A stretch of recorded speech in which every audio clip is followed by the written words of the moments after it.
Okay, over the last couple of months, I've been working on a content creation ecosystem that's been bringing my clients some insane results over the last couple of weeks. So as always, I wanted to share it with you so that you guys can replicate it, do the same thing, and get some results like these where some of my creators are bringing in anything between 3,000 and 7,000 subscribers per month on a repeatable, predictable process. And just as a caution, by the way, this video is not for everybody. These creators that you've just seen on screen are doing anything between 100K and 400K per month. And these are the hardest working clients that I work with. So if you are the type of creator who's creating 10 videos for social media per week, save yourself 20 or 30 minutes. I'm gonna pop a video on screen right now on how to create more content, how to find your niche, your content ikigai.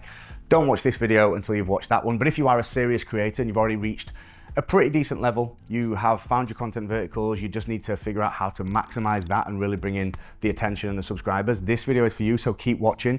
I'm gonna reveal the full system that these creators are using to create high volume of high quality content that attracts their ideal subscriber week in, week out. Let's get it.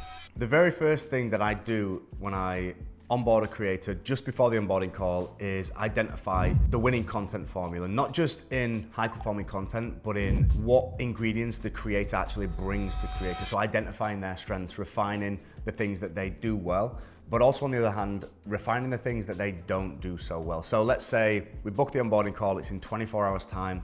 I'll jump on this creator's platform, the one that she uses most, whether it's Instagram, TikTok, YouTube, and I will first of all go through and identify this creator's strengths. So I'm looking for, where does she look comfortable? Where does she look good? What do I think that she does better than most other creators? And what are the top 3 things that I think she brings to the table? Is it speaking on camera? Is it humor? Dancing, pulling faces, a certain sports that she might play? And I'm making a list of the things that I think are her strengths. Then I'm going through and I'm finding a list of things that I don't think are her strengths. Let's say she's doing talking content and she's been doing it for a couple of months, but she looks uncomfortable. She looks awkward. I'm gonna look at the things that I don't think she should be doing moving forward. I'm gonna bring this up in the onboarding call. So the key thing here is to think about what she's doing well and what she's doing not so well. Once I've done that, I'm going through her content as a whole. Now, judging by the fact that she's already been qualified, she's been on a call with my team and she's ready to be onboarding to my agency, tells me that she's the type of creator who already knows her content vertical. She's already had some good success. She just needs the workload taking off and she needs to scale, usually on the marketing side and then also on the sales side on the back end as well. So I don't need to go through and try and be like, oh, maybe you should try this vertical, maybe you should try that. But just for you at home, if you haven't yet found your content verticals, I suggest that is one of the first things that you do.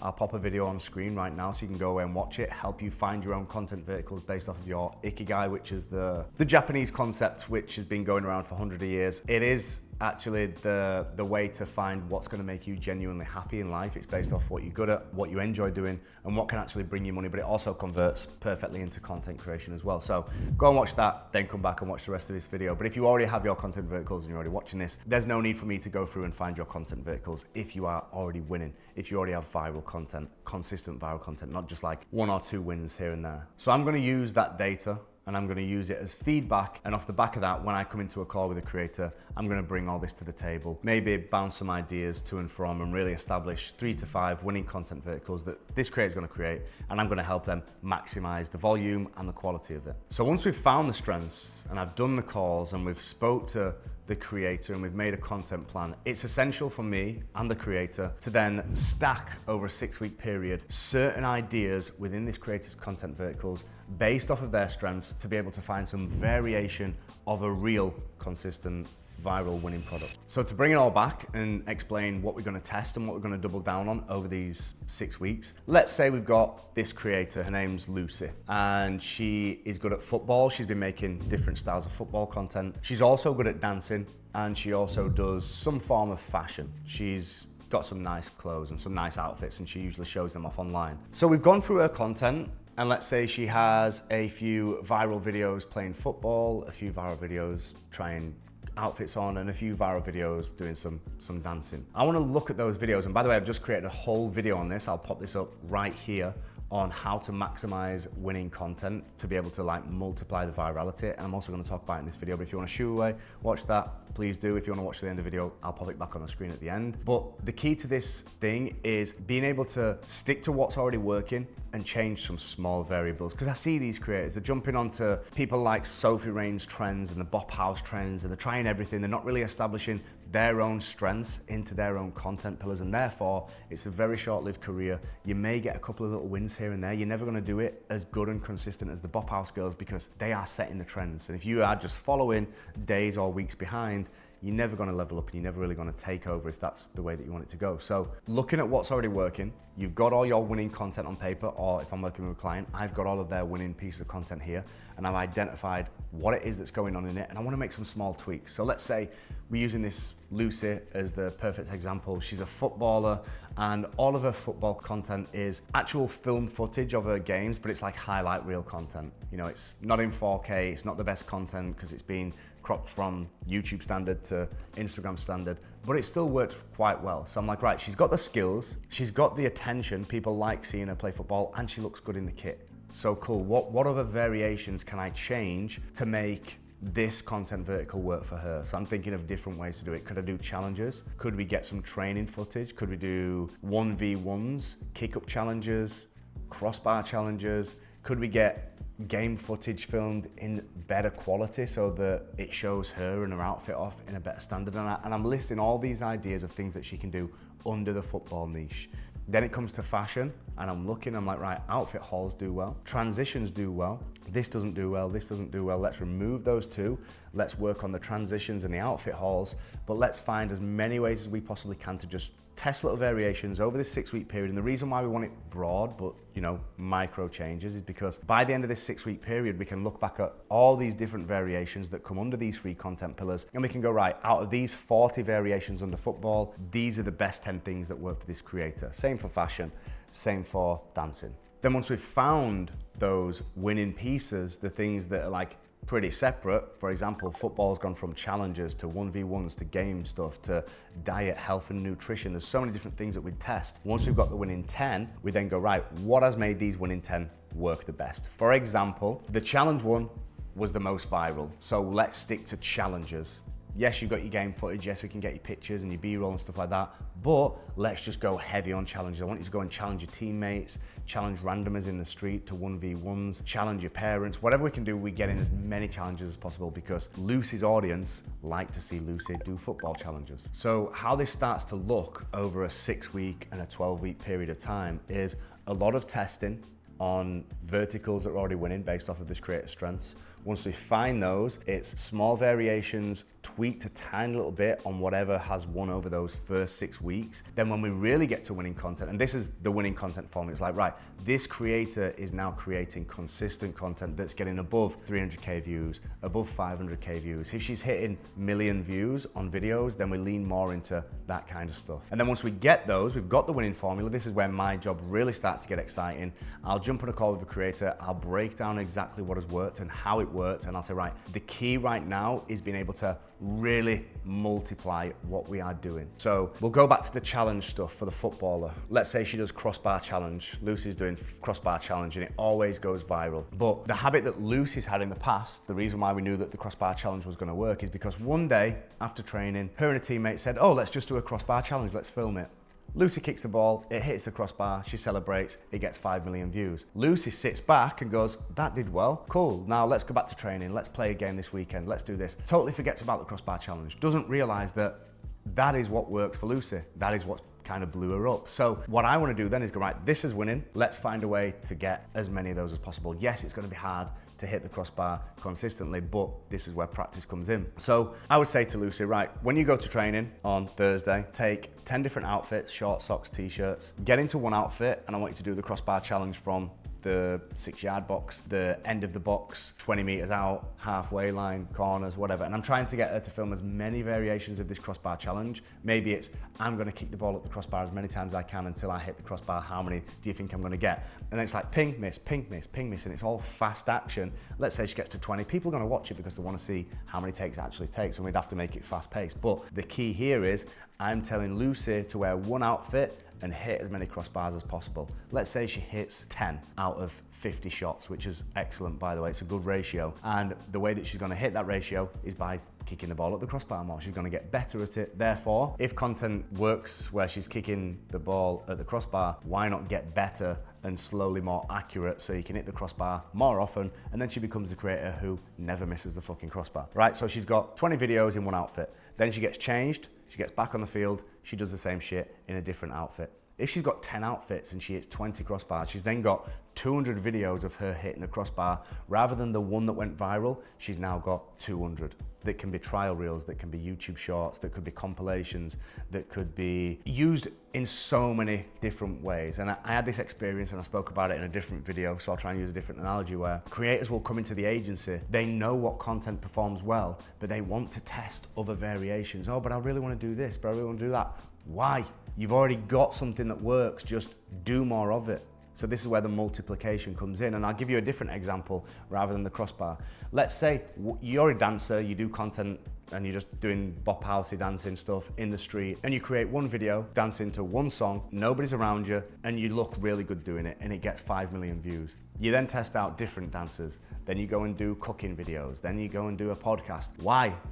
Because that has worked for you. So you just identify, right, how many times can I actually dance to this one song that people love me dancing to? Let's literally milk it. How many other songs can I dance to at that level? How many places can I do this dance at? You could essentially get 100 of those very similar dance videos in one day that could all be potentially viral. That is the multiplication process. Then what we start doing with clients is we start thinking, right, okay, when you're at home, it probably is a little bit difficult to just, go around your house, in your garden, all this kind of stuff, trying to recreate lots of content. So how can we take that pressure off of the creator? We'll book them a monthly villa where they'll go for 3 or 4 days with a videographer, depending on the content vertical. If it's something that doesn't require a videographer or they're not comfortable doing it in front of other people, they can do it with a friend, they can do it on their own. But either way, they're going to a villa to bulk create content. And then we'll find a way to get them creating 250 to 300 pieces of content based off of what already works. And then once that's a month's worth of content created, we'll edit it up, we'll manage pages, we'll run ads, we'll do all that kind of stuff. That is a process that we'll follow. But for you as a creator, if you're not working with an agency and you want to do it yourself, you can go to an Airbnb, which is a different environment. You get new content, but also it's important to think throughout the rest of the month or the rest of the week, you still need to be creating your own content based off of what's winning. Don't just do that bulk content creation session and be like, oh, that's me done. I'm sweet for another month, because that is not how 6-figure monthly creators perform. They get the bulk content creation, so they've got a load in the bank, and then they keep doing it on a daily basis based off of what is winning. So just to recap on where we're at so far, we've got the refining and finding the winning content formula, testing and refining that over a period of time, 6 weeks usually, doubling down on the winning content, multiplication, and bulk content creation. Once a creator masters all those things, and it has to be done in a linear fashion. If I give this process to a content creator that is making 5K a month and she only creates 10 videos a week and she doesn't know her content verticals and she's used to following trends and her skills as a content creator aren't there yet, this process will not work. Guaranteed, it will not work. It only works if you go through this phase. For example, there's no point sending a creator or you as a creator going and booking a villa if you haven't refined your strengths, you haven't tested the variations, you haven't doubled down on what works, you haven't found a way to multiply viral content because you don't have any. It has to be done in that order. And once all of these things are lined up, the key is then turn into paid ads,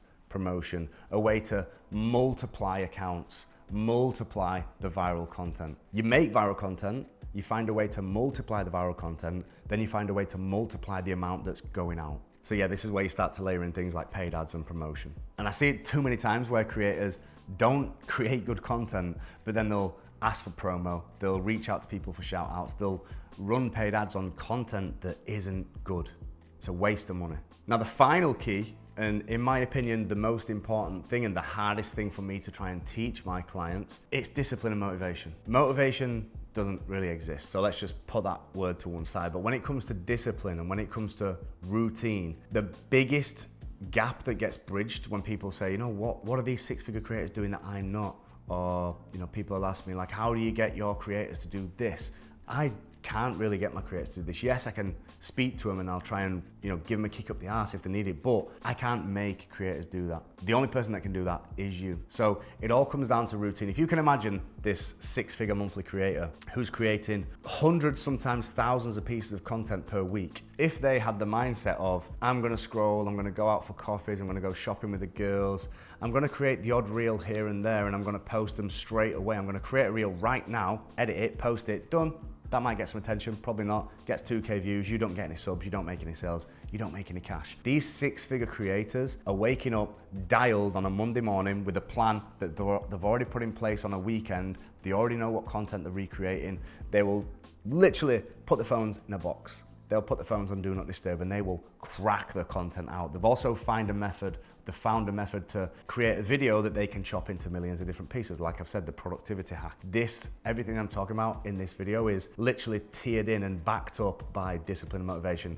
A six-figure creator, if they had this plan that we're talking about right now, but no discipline, it wouldn't work. So if you are that type of creator where you are not taking this job seriously, you are not treating it like a real fucking business, you're not gonna be able to even get close to six-figure months. You've got to trust the process. You've got to get rid of short-term wins. You've got to start thinking long-term, and the fact that this is a consistency game. It is a long-term game. It's something that you need to get better and improve on to master the skills as a content creator, as an Onlyfans creator. You've got to get rid of shiny object syndrome. Stop jumping on trends. Stop listening to online gurus. Stop just diving into agencies because they promise you the world and never deliver. You got to be accountable, show up, learn, and adapt. And it's as simple as that. And if you can't do that, it's not going to work. If you are super serious about scaling to the next level, you're already mastering the shit that I'm talking about in this video, and you want to just like super scale. Maybe you're already doing six-figure months and you want to take it above to 500K, $1 million months, and you really need that help because you're either doing it yourself, which I highly doubt if you're doing those numbers, and you can't handle the workload, or you're working with an agency who may or may not have helped scale you, but it started to plateau where you're on a bit of a downhill slope and you really want to level it up. If that is you and you're serious, DM me the word growth on Instagram. My Instagram is @theduke. I'd love to jump on, have a conversation, explain what it is that we do, see if we'd be a good fit, and see if we can take you to that next level. So that being said, I'll see you on Thursday the 29th, or I'll see you in a call.